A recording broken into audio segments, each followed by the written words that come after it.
Band বাজাবে নাকি? খুঁজছে ও, এখন খুঁজছে কি পাওয়া যায়। সকালবেলা উঠে আমরা ঠাকুর ঘরে গিয়ে দেখছি ঠাকুরের প্রসাদ দিয়েছি, কলা, দুটো কলা হাবিস করে নিয়েছি। আমাদের ভুল, আমরাও মানে তুলে রাখি না। এই যে তুমি কলাটা খেয়েছো, হ্যাঁ, এই যে কলাটা তুমি খেয়েছো, তোমার তাহলে আজকে আর তোমাকে লাঞ্চে কিছু হালকা খাবার দেবো তাহলে তো। দেখো দেখো দেখো কিরকম খালি আদর খাওয়া, খালি আদর খাওয়া। দেখ তোর আদর ছাড়া আর কিচ্ছু নেই না। এই কটন কিচেনে ঢুকেছে, ওই যে ওই দিক দিয়ে বেরিয়েছে, এবার আবার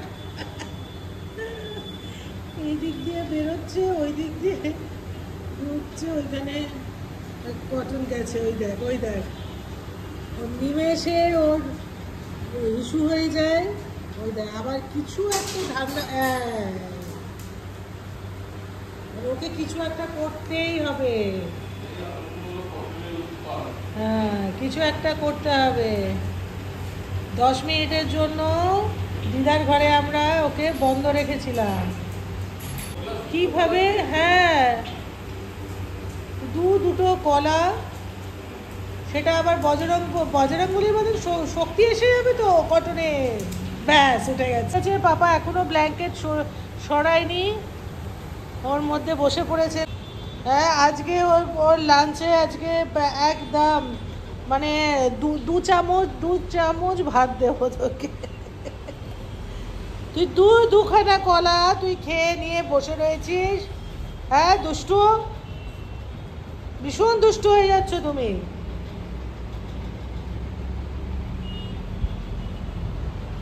যেন কিচ্ছু জানে না, কিচ্ছু জানে না উনি।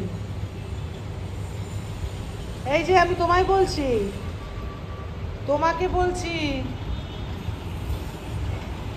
এখনো কি মানে বিয়ে হয়নি, ঘুমটা কাটেনি? আরে আবার ঠান্ডা ঠান্ডা হাওয়া দিচ্ছে, কালকে রাত্রেবেলায় কি ঠান্ডা হাওয়া, তাই না? কটন একদম পা ছড়িয়ে শুয়ে, কালকে প্রচণ্ড ঠান্ডা হাওয়া দিয়েছে রাত্রেবেলা। আমি উঠে এত হাওয়া ছেড়েছে, ব্যালকনির দরজা বন্ধ হয়ে যাচ্ছিল, আমি উঠে আবার দরজাগুলো খুলে দিলাম।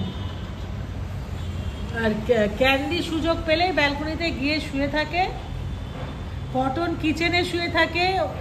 ওর ওর সবসময় খাবার রিলেটেড জায়গাতে ও পছন্দ করে থাকতে।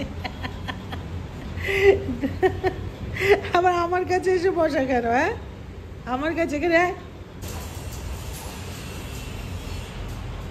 সব সময় মাথায় কিছু একটা চলে, সব সময়। আর ঠান দিদি বসে রয়েছে, ঠান দিদি বসে আছে, ও কিচেনে গেছে, সামনে কিছু নেই তো, ও বেরোলে এক্ষুনি মাসি, তখন দেখে নাও কিন্তু, ওকে বিশ্বাস নেই। ক্যান্ডুমা, তুমি কি দেখছো, কি দেখছো? হ্যাঁ, তুমি পাপার বডিগার্ড? হ্যাঁ, দুই যন্ত্র। তোমার কর্তামশাই কোথায়? ওরে বাবা রে, সাথে সাথে, ওরে বাবা। আচ্ছা, কর্তামশাইকে দেখি একটু। হ্যাঁ, ও কর্তামশাই, করোটা কি, করোটা কি তুমি?